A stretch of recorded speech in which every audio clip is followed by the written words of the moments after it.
Bump and Stacy, we are live at Seahawks OTAs, joined right now by Seahawks wide receiver Cooper Kupp, which still feels kind of weird for me to say. Does it feel weird to hear still? Yeah, I'm getting used to it. Yeah? I'm getting used to it, yeah. How was camp today?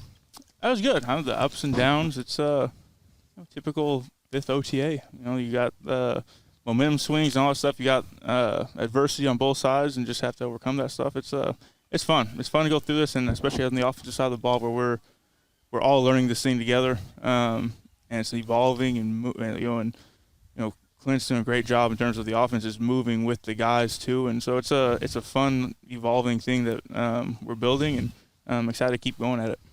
I wasn't here Monday, so I came out here. This is my first time actually seeing the offense in real motion, and there's some similarities to what you did over there in L.A. with the Rams. How's the terminology? And you being a veteran, has it been difficult for you to pick it up, or has it kind of been a smooth transition?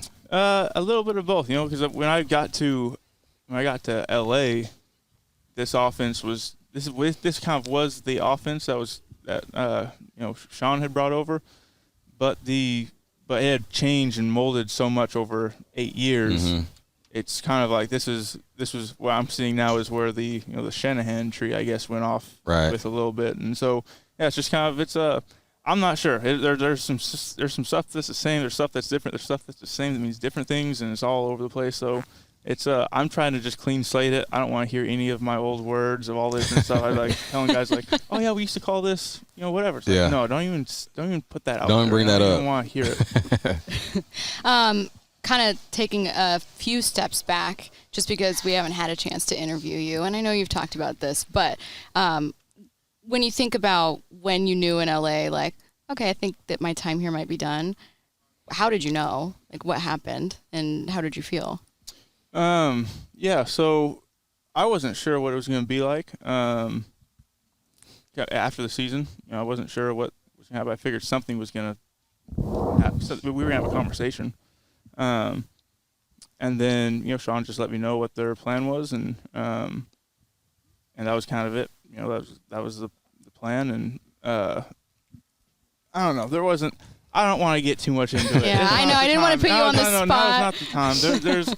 There will be a time to talk about it. Now it's just not the time. You don't have to. You got a great reputation. When I coach my young receivers, I pull up your film all the time because you do everything, And the last week, a lot of your blocking game has come up in conversations or whatnot. Where does that come from? I know your high school and college coach Dew. Mm-hmm. Was that him? Did he put that in you? How'd that work? Yeah, it's really funny. So you know Dew? Oh yeah, I know Dew well.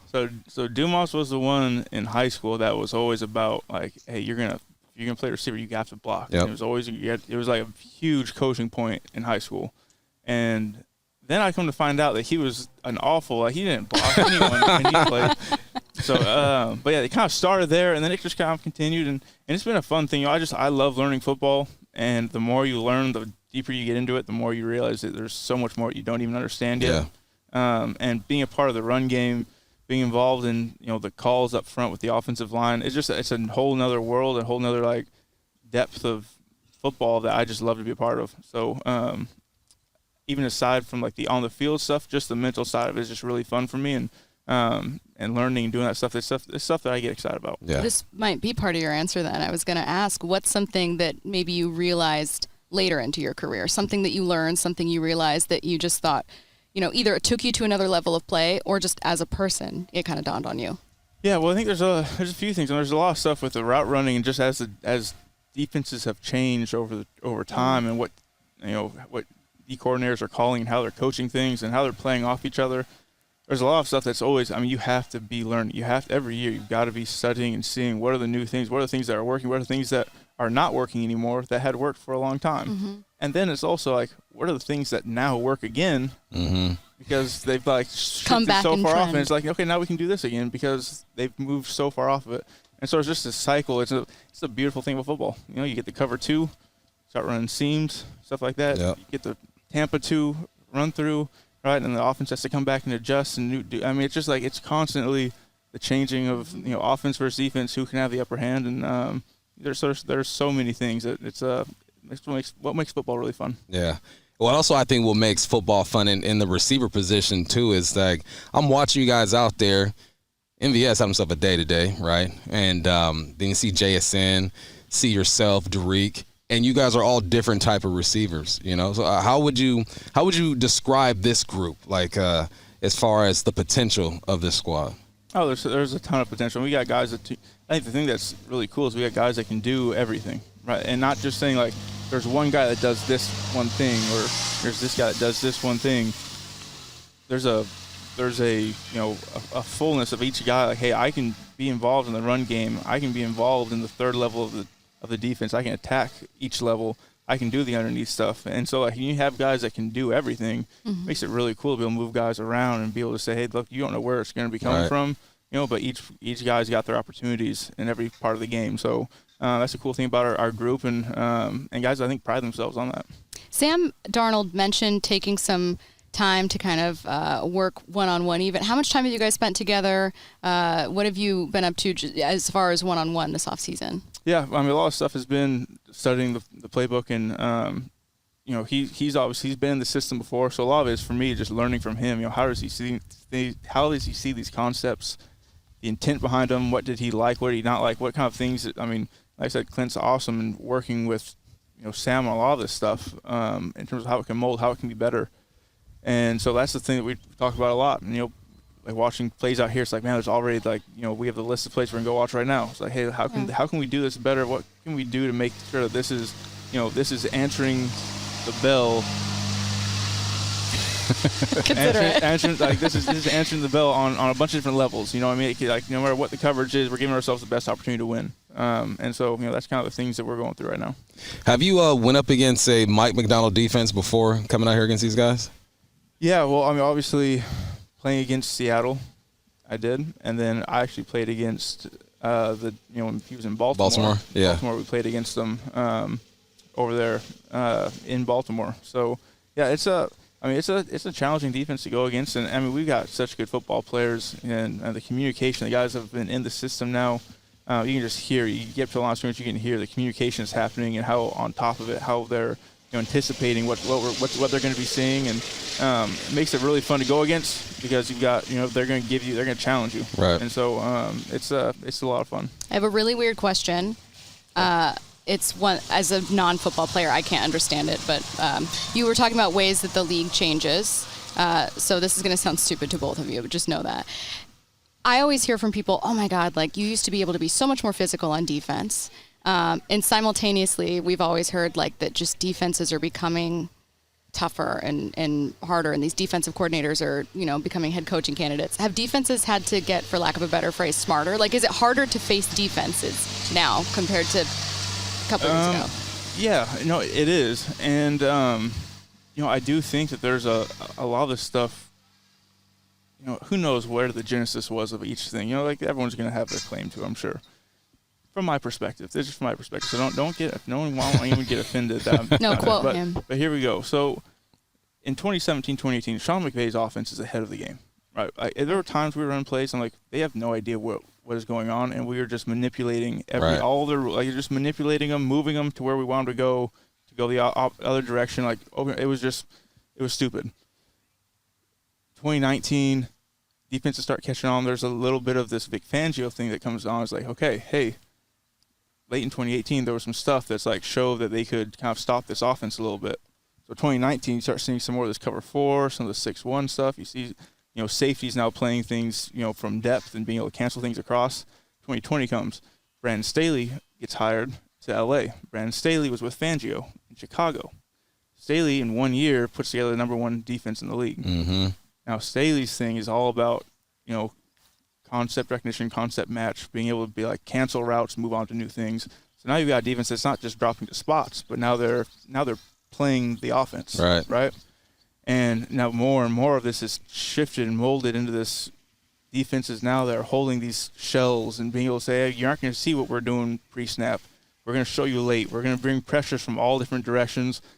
We're going to be showing you, we're not just going to be dropping into spots. We're going to be matching. We're going to be playing zone stuff underneath.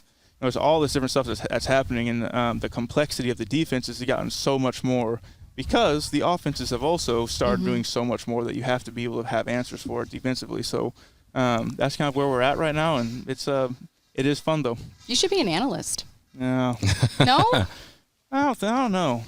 He got more football to do. He got more football to play. You have way more football to play.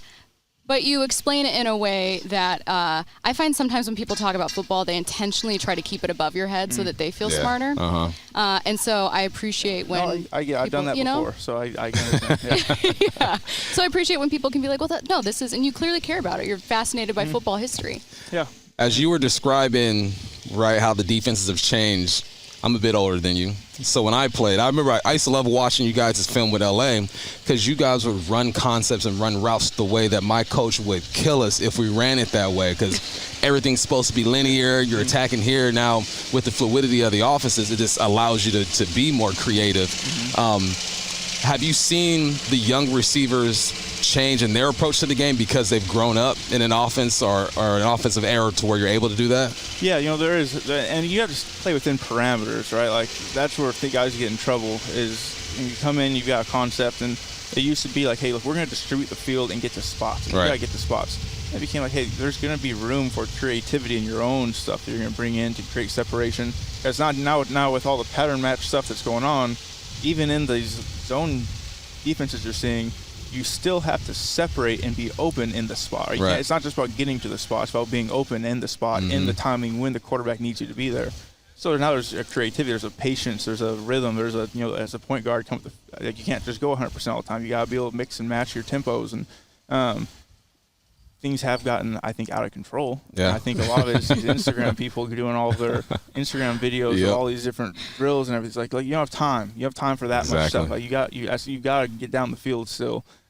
But there is more time than the guys that used to say, hey, it's speed, release, go. Right? Like there's time for a jackknife, and there's time to work your hands, be able to get to the top and give sticks and things like that. So it's a balance, and that's where you're pulling. You guys get here, and it's pulling guys in both those directions. Like you have time, don't rush it. You got to hurry up. Yeah. Right? You're just spending too much time. You aren't gonna have time for that. So it is interesting as the guys come in, depending on the system they've been a part of. Last one, then we'll let you go. You have a busy day. You've talked a lot about the ways that you've seen football change. What can you tell us about the minds at the helm here in Seattle? So what can you tell us about Klint, just what you think of him, and then Mike Macdonald? Yeah. Klint, he's a very intelligent football coach.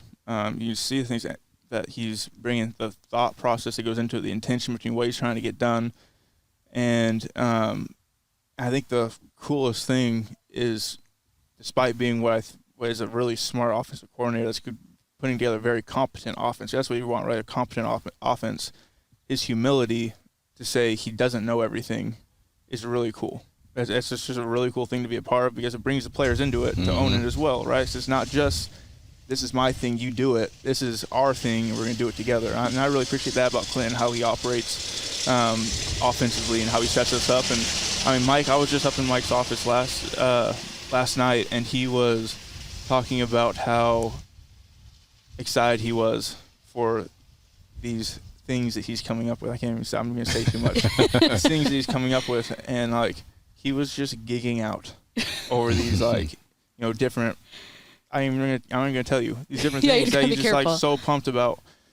And I'm this is awesome. This is awesome to have the excitement and the enthusiasm and be this is the stuff that gets people excited about, and you take that enthusiasm and excitement and be able to get the information this is what we're going to do together. We got some good guys up there. Well, we're excited to see it. All Seahawks wide receiver Cooper Kupp. You've been really generous with your time. Thank you again. Appreciate you. Yeah, of course. Thank you guys.